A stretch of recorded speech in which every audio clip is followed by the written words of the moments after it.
करने वाला वीर यानी कर्मवीर किसान। तो आइए पढ़ते हैं पाठ कृषिकाः कर्मवीराः। पहला श्लोक है सूर्यस्तपतु मेघा वा वर्षन्तु विपुलं जलम् कृषिका कृषिको नित्यं शीतकालेऽपि कर्मठौ। इसका अन्वय है सूर्य तपतु मेघाः वा विपुलम जलम वर्षन्तु कृषिका कृषिकः च नित्यं शीतकालेऽपि कर्मठौ स्तः।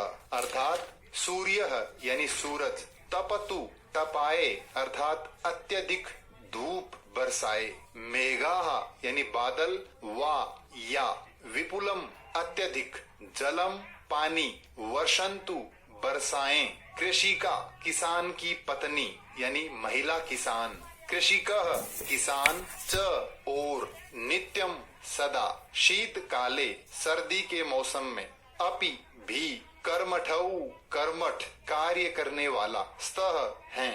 अर्थात चाहे सूरज तपाए यानी सूरज कितनी भी धूप बरसाए, चाहे बादल अत्यधिक जल बरसाएं, किसान और उसकी पत्नी दोनों हमेशा सर्दी में भी कार्य करते रहते हैं। यानी किसान सर्दी गर्मी बारिश आदि सभी ऋतुओं में सदा खेत में काम करने लगे रहते हैं। ये इस श्लोक से संबंधित कठिन शब्दार्थ।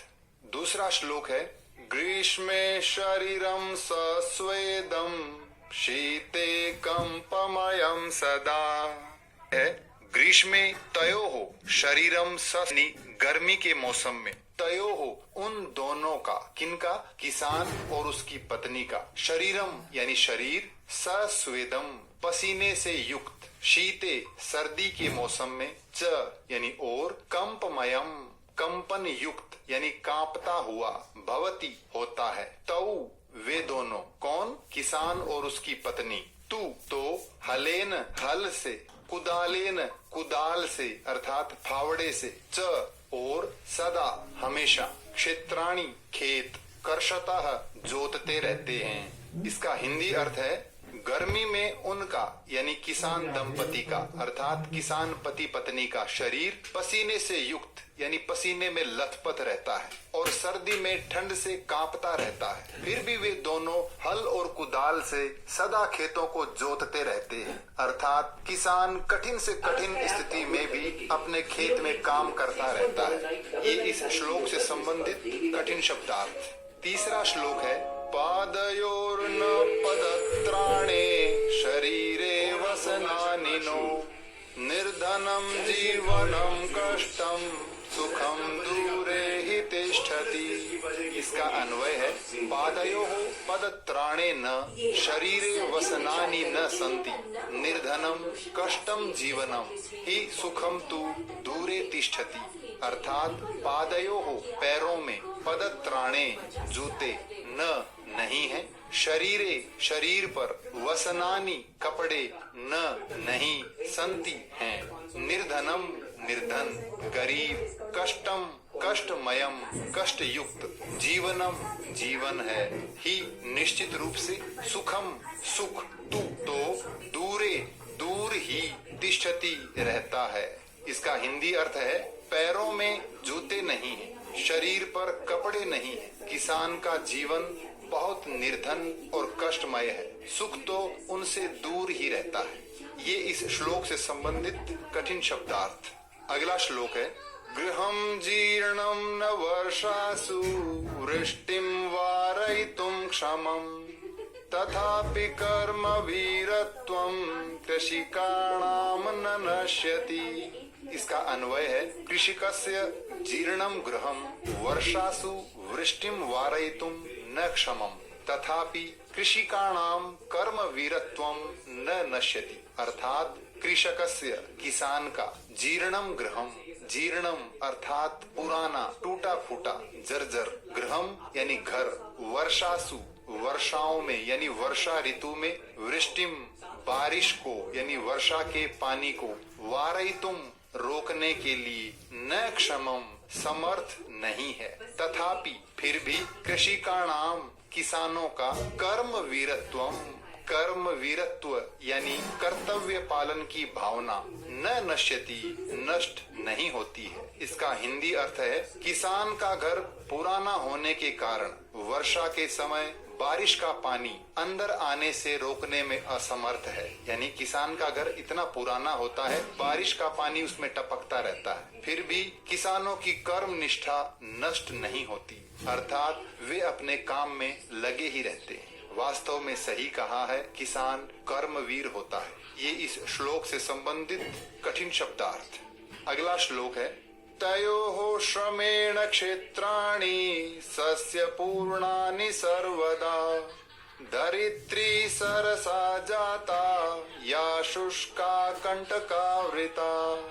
इसका अन्वय है तयोः परिश्रमेण क्षेत्राणि सर्वदा सस्य पूर्णानि भवन्ति या धरित्री शुष्का कंटकावृता च भवति सापि तयोः परिश्रमेण सरसा जाता। अर्थात तयोः उन दोनों के, किसान पति पत्नी के, परिश्रमेण परिश्रम से, मेहनत से, क्षेत्राणि खेत, सर्वदा हमेशा, सस्य पूर्णानि फसल से युक्त, भवंती होते हैं, या जो धरित्री धरती पृथ्वी, शुष्का सूखी, कंटकावृता कांटों से परिपूर्ण, च और भवती होती है, सापि वह भी, तयोः परिश्रमेण उन दोनों के परिश्रम से, सरसा जाता, सरसा रस युक्त अर्थात हरी भरी, जाता हो जाती है। इसका हिंदी अर्थ है उन दोनों के यानी किसान और उसकी पत्नी के परिश्रम से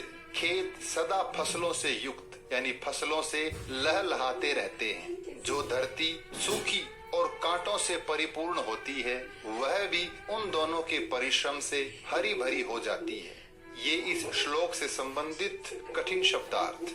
अगला श्लोक है शाकम् अन्नं फलं दुग्धं दत्त्वा सर्वेभ्य एव तौ क्षुधा तृषाकुलौ नित्यं विचित्रौ जनपालकौ। इसका अन्वय है तौ सर्वेभ्य एव शाकम् अन्नं फलं दुग्धं च दत्त्वा नित्यं क्षुधा तृषाकुलौ स्तः तौ विचित्रौ जनपालकौ स्तः। अर्थात तौ वे दोनों, कौन, किसान और उसकी पत्नी, सर्वेभ्य यानी सभी को, एव ही, शाकम सब्जियां, अन्नम अनाज, फलम फल, दुग्धम दूध, च और दत्वा देकर, नित्यम हमेशा, क्षुधा भूख, तृषा प्यास, आकुलौ आकुल यानी बेचैन, स्तः हैं, तौ वे दोनों, विचित्रौ अनोखे, जनपालकौ जनपालक यानी पालन पोषण करने वाले अर्थात अभिभावक, स्तः हैं। इसका हिंदी अर्थ है वे दोनों, किसान और उसकी पत्नी, सभी को सब्जी, अनाज, फल और दूध देकर स्वयं भूख और प्यास से बेचैन रहते हैं। वे दोनों अनोखे जनपालक यानी उपलब्ध करवाने वाले किसान स्वयं भूखे प्यासे रहते हैं। ये कितनी विचित्र बात है। ये इस श्लोक से संबंधित कठिन शब्दार्थ। तीसरा प्रश्न है उपयुक्त कथनानाम समक्षम आम अनुपयुक्त कथनानाम समक्षम न इति लिखत। यानी सही कथनों के सामने आम अर्थात हाँ और गलत कथनों के सामने न यानी नहीं ऐसा लिखिए। दो उदाहरण दिए हैं। कृषकाः शीतकालेपि कर्मठाः भवन्ति। किसान सर्दी के मौसम में भी कर्मठ होते हैं यानी काम करते रहते हैं। आम हाँ, क्योंकि ये कथन सत्य है। दूसरा कथन है कृषकाः हलेन क्षेत्राणि न कर्षन्ति। किसान हल से खेत नहीं जोतते हैं।